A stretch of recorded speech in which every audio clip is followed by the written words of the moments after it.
बेटा आज हम श्रद्धा मनु का दूसरा पद पढ़ेंगे। इसमें प्रसंग पहले जैसे ही होगा। पाठ का नाम श्रद्धा मनु होगा, शीर्षक का नाम ये कामायनी सर से लिया गया बेटा, जयशंकर प्रसाद द्वारा लिखित महाकाव्य कामायनी से लिया गया है। इसका दूसरा पद पढ़ेंगे। तो इस पद में श्रद्धा जब मनु से इस प्रकार से पूछती है कि तुम कौन हो, जैसे पहले पद में मैंने बताया ना कि तुम कौन हो, तो अब जब श्रद्धा की आवाज मनु के कानों में पड़ती है तो उसकी क्या प्रतिक्रिया होती है। सुना यह मनु ने मधुर गुंजार, मनु ने भंवरे के समान मधुर ध्वनि को सुना। जब मनु ने भंवरे के समान मधुर ध्वनि को सुना, किसकी ध्वनि थी? श्रद्धा की। मनु करी सा का सा जब सानंद, सानंद माने आनंद, मधुकरी के समान अर्थात भ्रमरी के समान वो आनंद से भर गया। मधुकरी का सा जब सानंद, मधुकरी के समान भंवरे के समान मधुकरी ध्वनि सा आनंद देने वाले, किए मुख नीचा कमल समान। चूंकि श्रद्धा के लिए मनु अजनबी थे, इसलिए लज्जावश श्रद्धा ने अपना मुख नीचा करके रखा हुआ था। उनका मुख नीचा था, कमल के समान प्रतीत हो रहा था। श्रद्धा का जो मुख था वो कमल के समान सुंदर था और उसने अपना मुख नीचे कर रखा था। प्रथम कवि का ज्यों सुंदर छंद, ऐसा प्रतीत हो रहा था कि जैसे किसी कवि का प्रथम छंद हो। वे नीचे देखते हुए मनु ऐसा देख रहे थे कि श्रद्धा इतनी सुंदर लग रही थी, उनका मनोहर रूप ऐसा प्रतीत हो रहा था कि जैसे किसी कवि की सुंदर कविता, श्रुति मधुरता और आह्लादकारी वचन सुनाई दे रहे हो। तथा श्रद्धा का जो वाणी थी वो अत्यंत मधुर कविता के समान सुनाई दे रही थी। एक झटका सा लगा सा, अचानक मनु को कुछ चेतना सी आई। मनु तो निष्प्राण से निर्जीव से शांत बैठे थे, अचानक उनको कुछ झटका सा लगा। ऐसा लगा कि कोई उनसे कुछ कह रहा है। उस वाणी को सुन करके उनके अंदर एक अजीब सी झंझनाहट स्टार्ट हो गई, झटका सा लगा। निरखने लगे लुटे से कौन, चारों ओर लुटे हुए से, जैसे किसी व्यक्ति का कुछ खो जाता है उस प्रकार से लुटे हुए से वो चारों ओर देखने लगे कि कौन है जो इस तरह से बात कर रहा है, कौन बोल रहा है। ठीक वैसे ही श्रद्धा की मोहक छवि से आकर्षित होकर के मन उनकी तरफ देखने लगे, अर्थात निरखने लगे माने देखने लगे। लुटे से माने बिल्कुल लुट गए, जैसे चला गया। श्रद्धा की ओर देखने लगे। गा रहा यह सुंदर संगीत, कुतूहल रह न सका। फिर ये सुंदर मधुर संगीत कौन गा रहा है? था श्रद्धा की जो आवाज थी उन्हें मधुर संगीत के समान प्रतीत हुई। तो उन्हें ऐसा लगने लगा कि कौन है जो मधुर संगीत गा रहा है। कौतूहलवश, कुतूहल माने कौतूहल, उत्सुकतावश मन सुध बुध हो करके देखने लगे चारों ओर कि इस निर्जन प्रांत में कौन ऐसा आ गया जो मधुर संगीत सा गा रहा है। और वे अपने मन को वश में न रख सके, न रह सका। फिर वो मतलब अपने मन को वश में न रख सके और श्रद्धा के मन विषय में सब कुछ जानने की जिज्ञासा उनके मन में जाग उठी।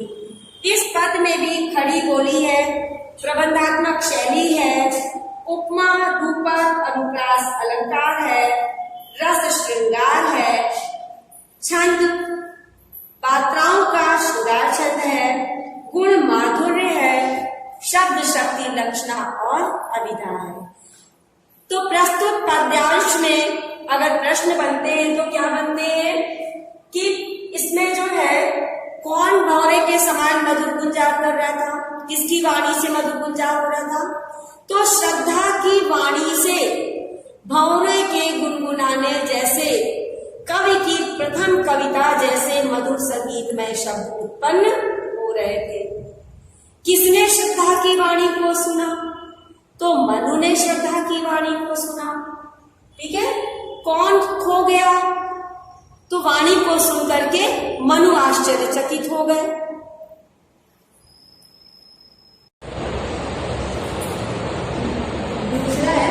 बेटा आज हम श्रद्धा और मनु का तीसरा जो है भाग पढ़ने जा रहे हैं। तो इसमें क्या है कि जब श्रद्धा की आवाज सुन करके मनु चौंक जाते हैं कि यहाँ निर्जन स्थान में कौन है जो इतने मधुर स्वर में बोल रहा है, तो आश्चर्यचकित होकर के जब वो श्रद्धा की ओर देखने लगते हैं तो उन्हें क्या दिखता है, और देखा वह सुंदर दृश्य।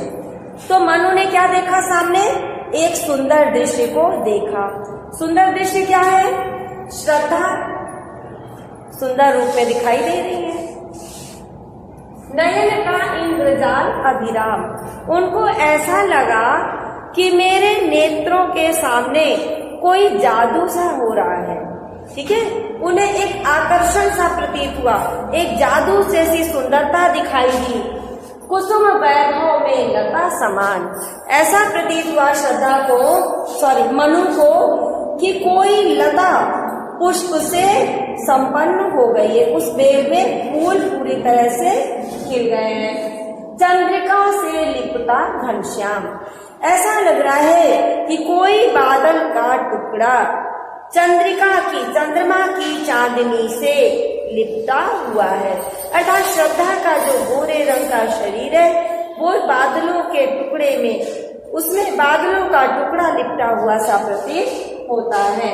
हृदय की अनुकृति बाह्य उदार, उनके हृदय में जो प्रेम है, उनके हृदय के जो उद्गार है, जो भाव है, वो अत्यंत सुंदर प्रकट हो रहे हैं। और बाह्य उदार, उनकी जो बाहरी आकृति है वो अत्यंत सुंदर और उदार दिखाई देती है। एक लंबी काया उन्मुक्त, श्रद्धा की जो शरीर है अत्यधिक लंबा है, अर्थात सुंदर और लंबाई से युक्त है। एक मधु पवन क्रीत जो शिशुसाल, जिस प्रकार से एक शिशु का पौधा मधुर सुगंधित वायु में झूमता रहता है, खिलता रहता है, उसी प्रकार से सुशोभित हो, सौरभ संयुक्त सुगंध से युक्त हो करके सुशोभित होता रहता है, उसी प्रकार से श्रद्धा भी अत्यंत सुंदर परिपूर्ण दिखाई देती है। और बेटा इसमें जो है, अगर हम स्पष्ट रूप से सीधे सीधे लिखेंगे तो हम लिखेंगे कि श्रद्धा मनु से प्रश्न करती हैं कि तुम कौन हो, तो उसके उत्तर में मनु उनकी तरफ जब देखते हैं तो उन्हें कैसा प्रतीत होता है, ये इसमें वर्णित किया गया है कि जब मनु ने कौतूहलवश ऊपर की ओर देखा तो उन्हें सौंदर्य से परिपूर्ण श्रद्धा अपने निकट खड़ी दिखाई दी। एक अभूतपूर्व सुंदर सा दृश्य था। यह दृश्य उनके नेत्रों के सामने जादू के समान था, जो अपनी ओर उनको आकर्षित कर रहा था। मनु ने श्रद्धा को देखा तो उन्हें ऐसा लगा कि वो फूलों से लदी हुई सुंदर बेल के समान है, लता के समान है। उन्होंने अनुभव किया कि जैसे चंद्रमा की शीतल चांदनी में कोई बादल का टुकड़ा लिपटा हुआ रहता है, उसी प्रकार से श्रद्धा भी उनके सामने खड़ी है। श्रद्धा के शरीर का अधिकांश भाग खुला हुआ था और उनकी देह यष्टि अर्थात उनके शरीर की जो लंबाई थी वो पर्याप्त थी। उसे देखकर आभास हो रहा था कि मानो वह उदार और विस्तृत हृदय की प्रति मूर्ति हो। उदार माने जो दूसरों के प्रति दया भाव रखने वाला होता है, तो दया की प्रतिमूर्ति हो। और कह रहे हैं कि विस्तृत और उदार हृदय के समान ही उनका शरीर भी विशाल और लंबा था। मधुर वार्तालाप के समय श्रद्धा का वह लंबा और सुंदर शरीर बसंत की सुगंधित और मंद मंद बहने वाली पवन के साथ अटखेलिया करता हुआ साल के छोटे वृक्ष के समान सुगंध से परिपूर्ण शोभायमान हो रहा था। इसमें बेटा रस आपका श्रृंगार रस है, भाषा साहित्यिक खड़ी बोली है, शैली प्रबंधात्मक है, अलंकार अंत्यानुप्रास अलंकार है, छंद 16 मात्राओं का श्रृंगार छंद है। गुण माधुर्य है। शब्द शक्ति अभिधा है। अब बेटा अंत्यानुप्रास क्यों है यहाँ पर? क्योंकि इस सभी पद के अंत में देखिए एक जैसा वर्ण आया है। जब लाइन हो रही है तो यहाँ पे मामा वर्ण की आवृत्ति हो रही है, यहाँ ना वर्ण है। इस वजह से यहाँ पर अंत्यानुप्रास और अनुप्रास दोनों ही अलंकार हैं। बेटा आज हम जयशंकर प्रसाद का श्रद्धा और मन का तीसरा भाग पढ़ने जा रहे हैं। इसमें मनु के द्वारा श्रद्धा की जो सुंदरता देखी गई है उसका वर्णन किया गया है। मृषण गांधार देश के नील। मृषण गांधार देश माने गांधार देश का नाम है। मृषण माने पेड़ है, नीले रंग का, रोम वाले मतलब रोए वाले, बेशो माने भेड़, चर्म माने खाल। ढक रहे थे मतलब किसी को कवर कर रहे थे।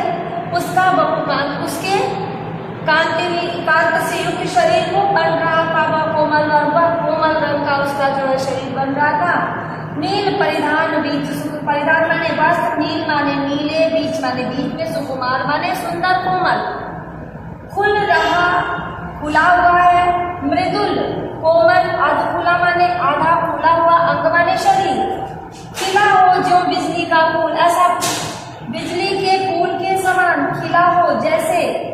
मेघ बन बीच गुलाबी रंग, मेघों के बीच में गुलाबी रंग। तो देखिए हमने अभी मीनिंग बताई है, अब हम इसकी व्याख्या पढ़ेंगे।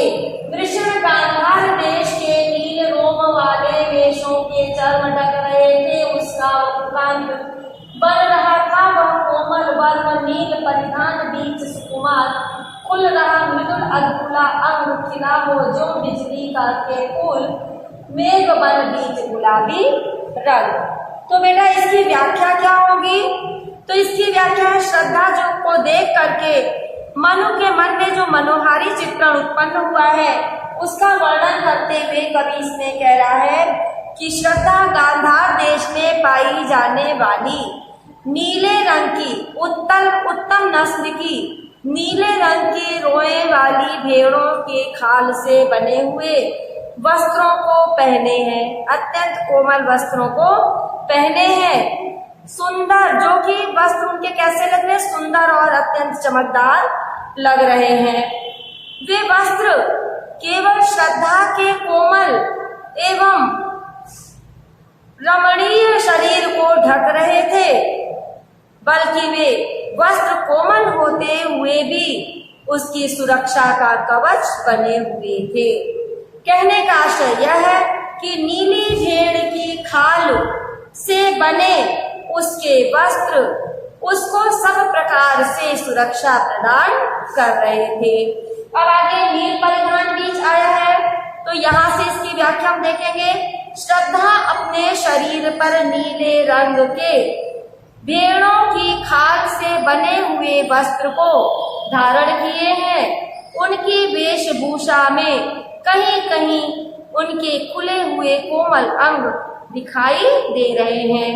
उन्हें देखकर ऐसा प्रतीत हो रहा है मानो नीले बादलों के वन में गुलाबी रंग के सुंदर बिजली के फूल खिले हुए हैं। गुलाबी रंग का सुंदर बिजली का फूल खिला हुआ है। यहाँ पे मन श्रद्धा के सुंदरता को देख करके जो महसूस कर रहे हैं उसको कवि जयशंकर प्रसाद ने अपने शब्दों में वर्णित किया है। तो बेटा इसमें जो प्रश्न बनता है वो ये है कि प्रस्तुत पद्यांश के कवि तथा शीर्षक का नाम लिखिए। तो कवि का नाम है जयशंकर प्रसाद और शीर्षक का नाम है श्रद्धा और मन। इसको कहाँ से लिया गया है? कामायनी से लिया गया है। दूसरा, इसमें कौन सा रस है? तो निश्चित सी बात है इसमें शांत और श्रृंगार रस है। कौन सुंदर लग रहा है? श्रद्धा सुंदर लग रही है। किसने नीले रंग के रोए वाले खाल को धारण कर रखा है? श्रद्धा ने धारण कर रखा है। तो बिजली के फूल से क्या तात्पर्य है यहाँ पर? कि जिस प्रकार से घने बादलों में बिजली चमकती है उसी प्रकार से बिजली के फूल के समान श्रद्धा का नीला अंग, उस श्रद्धा का गुलाबी अंग उस नीले वस्त्रों में सुशोभित हो रहा है। प्रस्तुत पद्यांश में कौन सा जो है छंद है, तो 16 मात्राओं का श्रृंगारिक छंद है। और इसके बाद अगर हम पूछे अलंकार कौन सा है, तो उत्प्रेक्षा, रूपक और विरोधाभास अलंकार है। तो बेटा इस प्रकार से आपके सभी प्रश्नों के उत्तर हमने दे दिए हैं। कल हम आगे जो इसके पढ़ने वाले हैं वो ये है, ओह वह मुख पश्चिम व्योम के बीच जब घिरते हो घनश्याम, अरुण रवि मंडल उसको भेद दिखाई देता हो छवि राम।